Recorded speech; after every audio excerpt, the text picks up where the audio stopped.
Good morning students. आज का जो हम लोग का टॉपिक है वो साइटोलॉजी मीन्स की कह सकते हैं कोशिका विज्ञान। कोशिका विज्ञान जो है वो क्लास फर्स्ट ईयर 11 का जो है साइटोलॉजी का पहला चैप्टर है। अगर हम बात करें क्लास 9th में तो 9th में भी साइटोलॉजी यानी कि सेल जो है चैप्टर है। तो 9th और फर्स्ट ईयर दोनों के लिए काफी इंपॉर्टेंट है। इसके अलावा कॉम्पिटिशन्स के लिए काफी इंपॉर्टेंट इसमें रहता है। जो आज का हम लोग का टॉपिक है वो स्ट्रक्चर ऑफ सेल मेम्ब्रेन है कि कोशिका कला की संरचना को आज हम लोग पढ़ेंगे। देखिए कोशिका कला की संरचना, इससे बहुत सारे मॉडल दिए गए हैं कि कैसे कोशिका कला पाई जाती है। इसमें सैंडविच मॉडल है, यूनिट मेम्ब्रेन मॉडल है, फ्लूइड मोज़ेक मॉडल है। यहाँ हम लोग दो मॉडल पढ़ेंगे, एक यूनिट मेम्ब्रेन मॉडल और एक जो है fluid mosaic model. Sandwich model Danielli और डॉल्सन ने दिया था जो अमान्य हो गया था क्योंकि उन्होंने बहुत ज्यादा उसके विषय नहीं बताए थे। तो जो दो चीजें यहाँ पर हम लोग पढ़ते हैं, पहला आज पढ़ेंगे unit membrane model, unit membrane model. देखिए जो यूनिट मेम्ब्रेन मॉडल है, इस मॉडल को इसको हम लोग हिंदी में कहते हैं एकक कला मत। एकक कला मत जो यूनिट मेम्ब्रेन मॉडल होता है, इसको जो है जे रॉबर्टसन ने जो है दिया था, जे रॉबर्टसन ने प्रस्तुत किया था। इनके अनुसार जो कोशिका कलाएं होती हैं वो सभी कोशिका कलाएं जो है, इसमें कोशिका कलाएं एक बाइमॉलिक्यूलर फास्फोलिपिड अंदर की ओर होता है। इस तरह से बाइमॉलिक्यूलर फास्फोलिपिड अंदर की ओर होता है और बाहर की ओर जो है गोल सी आकृति की जो है यहां पर प्रोटीन यहां पर उपस्थित होती है। दोनों तरफ प्रोटीन उपस्थित होती है।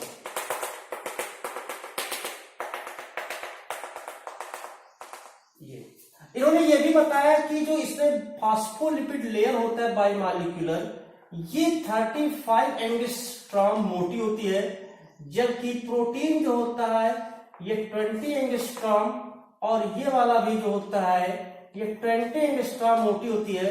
अर्थात कुल जो है 75 एंगस्ट्रॉम मोटा हम लोग का जो है जो कोशिका कला होता है वो पाया जाता है।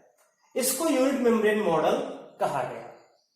दूसरा मॉडल दिया गया इसके थोड़ा सा विरोध में, fluid mosaic model. Fluid mosaic model जो मॉडल आज हम लोग यहाँ मान्य है, जिस मॉडल को लोग पढ़ते हैं, ये फ्लूइड मोज़ेक मॉडल है। इस मॉडल को जो है सिंगर एंड निकोलसन ने दिया। सिंगर एंड निकोलसन ने इसको जो है प्रस्तुत किया, फ्लूइड मोज़ेक मॉडल। इसको हिंदी में तरल मोज़ेक मॉडल के नाम से भी जानते हैं। जो फ्लूइड मोज़ेक मॉडल है, इनके अनुसार इन्होंने क्या कहा कि सही बात है 75% ही जो है वो 75 एंगस्ट्रॉम जो है कोशिका कला की मोटाई होती है और फास्फोलिपिड और प्रोटीन की बनी होती है। प्रोटीन यहाँ पर एक नहीं बल्कि दो प्रकार के होते हैं। प्रोटीन एक नहीं बल्कि दो प्रकार के होते हैं। सबसे पहले उन्होंने बताया, सब कुछ यहाँ पर उन्होंने क्लियर कर दिया। इन्होंने क्या कहा कि जो फास्फोलिपिड होता है उसमें जो हेड होता है वो ऊपर और टेल नीचे की ओर होता है, इस तरह से होता है। दोनों टेल एक दूसरे से आपस जुड़े होते हैं। इस तरह से यहां पर संरचनाएं जो है पाई जाती हैं। ये हो गया।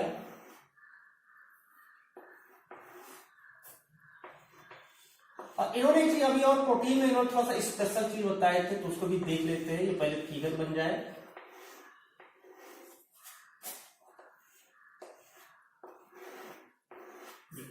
इन्होंने कहा कि जो फास्फोलिपिड होता है वो फास्फोलिपिड बाइमॉलिक्यूलर जो होता है, दो अणु होते हैं, द्विआणिक संरचना होती है, द्विआणिक परत होती है।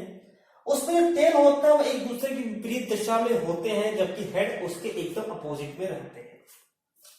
इसके अलावा जो प्रोटीन होता है, प्रोटीन यहां दो प्रकार का होता है। एक प्रोटीन होता है जो अंदर की ओर धंसा हुआ रहता है, कहीं कहीं पर धंसा हुआ प्रोटीन होता है, और कहीं कहीं जो प्रोटीन होता है वो बाहरी सतह पर जो है बाहर की ओर उपस्थित होता है, इस तरह से। इस तरह से यहां पर हमने दो प्रकार के प्रोटीन बताए।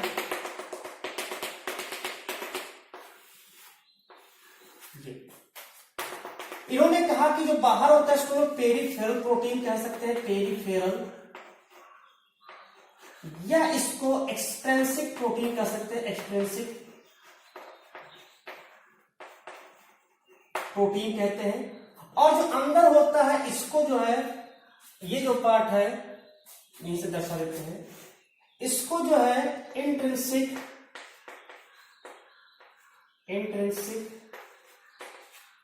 या इंटीग्रल प्रोटीन कहते हैं।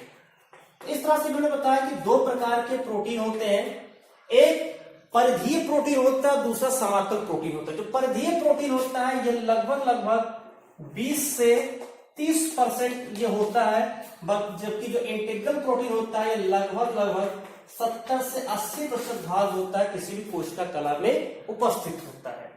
इसके अलावा इसमें जो है ये लिपिड यहाँ पर संरचना में होती है बाजू। कभी कभी क्या होता है, मैंने एक चीज और बताया कि कभी कभी जो प्रोटीन होते हैं इस प्रोटीन से ग्लूकोज के अणु भी जुड़ जाते हैं, और इसको कहते हैं जब ग्लूकोज के अणु प्रोटीन से जुड़ते हैं तो इसको कहते हैं ग्लाइकोप्रोटीन, ग्लाइकोप्रोटीन कहते हैं। और कभी कभी जो है जो लिपिड होता है, लिपिड से जो है शुगर के अणु जुड़ जाते हैं, तो इस दशा में इसको कहते हैं ग्लाइकोलिपिड। क्योंकि जो प्रोटीन और जो लिपिड होते हैं ये इस तरह से व्यवस्थित होने से मोज़ेक टाइल से व्यवस्थित होता है, उसी प्रकार व्यवस्थित होते हैं, अतः इसे फ्लूइड मोज़ेक मॉडल कहा गया। जो इन्होंने एक चीज और बताया, जो कोशिका कला होती है, ये कोशिका कलाएं जो है ये सेलेक्टिव परमिएबल होती हैं।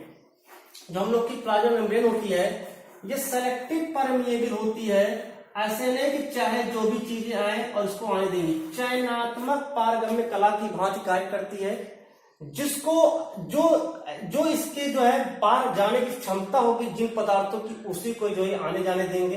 अन्यथा जो है जिनके अंदर कैपेसिटी नहीं उसको जो है अंदर से बाहर या बाहर से अंदर आने नहीं देते हैं। तो इस प्रकार से यह जो कोशिका कला होता है सेलेक्टिव परमिएबल की भांति कार्य करती है। और इसके अलावा जो हमारी ये जो कोशिका कला होती है जिसको हम लोग जैव कला के भी नाम से जानते हैं, सबसे यूनिक चीज के ध्यान रखिए, जैव कलाओं में जो प्रोटीन और जो लिपिड होती है ये दूसरे पहचानने के लिए बहुत ही ज्यादा जो है ये एग्रेसिव होते हैं। लिपिड और प्रोटीन की जो व्यवस्था होती है इसी के अनुसार जब हम किसी का जो है ब्लड डोनेट करते हैं, मान लेते हैं ब्लड ट्रांसफ्यूजन कर रहे हो, यहां तक कि ऑर्गन ट्रांसप्लांट भी अगर कर रहे हो, तो इसके अंदर एक कैपेसिटी होती है कि अपने कोशिका कला और दूसरे की कोशिका कला को पहचानने की क्षमता होती है। और जैसे ही देखते हैं कि किसी दूसरे की कोशिका कला ये तुरंत सूचना देती है हमारे इम्यून सिस्टम को, और इम्यून सिस्टम एंटीबॉडीज बनाता है और एंटीबॉडीज बनाकर उसको नष्ट करता है। यानी कि यह कोशिका कला जो है ये हमारे शरीर में डिफेंसिव मेम्ब्रेन के रूप में भी काम करता है। जो जैसे ही दूसरे प्रकार कोई कोशिका कला शरीर में आता है उसको पहचानने की क्षमता इसके अंदर होती है, और साथ में चयनात्मक पारगम्य कला की भांति कार्य करती है। कुछ सेलेक्टिव चीजों को अंदर अथवा बाहर आने में देती है, और चूंकि यह मोज़ेक टाइल्स के रूप में व्यवस्थित होती है इसीलिए इसको जो है फ्लूइड मोज़ेक मॉडल कहते हैं। ध्यान रहे दो प्रकार का प्रोटीन होता है, पेरिफेरल जो परिधीय प्रोटीन, और एक इंटीग्रल। इंटीग्रल प्रोटीन अधिक होता है, 70 से 80% होता है, जबकि पेरिफेरल प्रोटीन 20 से 30% मात्रा होता है। प्रोटीन से जो है ग्लूकोज यानी शुगर जुड़ता है तो ग्लाइकोप्रोटीन, और लिपिड से अगर जुड़ता है शुगर तो उसको ग्लाइकोलिपिड के नाम से जानते हैं। तो इस प्रकार हमारी कोशिका कला होती है। इन्होंने एक चीज बहुत बताया कि जो रॉबर्टसन ने बताया था कि 75 एंगस्ट्रॉम, सेम उन्होंने बताया कि 75 एंगस्ट्रॉम मोटा होता है, 35 एंगस्ट्रॉम मोटा लिपिड लेयर और 20 जो पेरिफेरल प्रोटीन होते हैं वो होते। इन्होंने इस चीज को जो है कहा कि 75 एंगस्ट्रॉम हम लोग की कोशिका कला मोटी होती है। तो इस प्रकार से जो है जो सेल मेम्ब्रेन है वो सेल मेम्ब्रेन हमारे लिए जो है सुरक्षात्मक आवरण के रूप में भी कार्य करता है। धन्यवाद।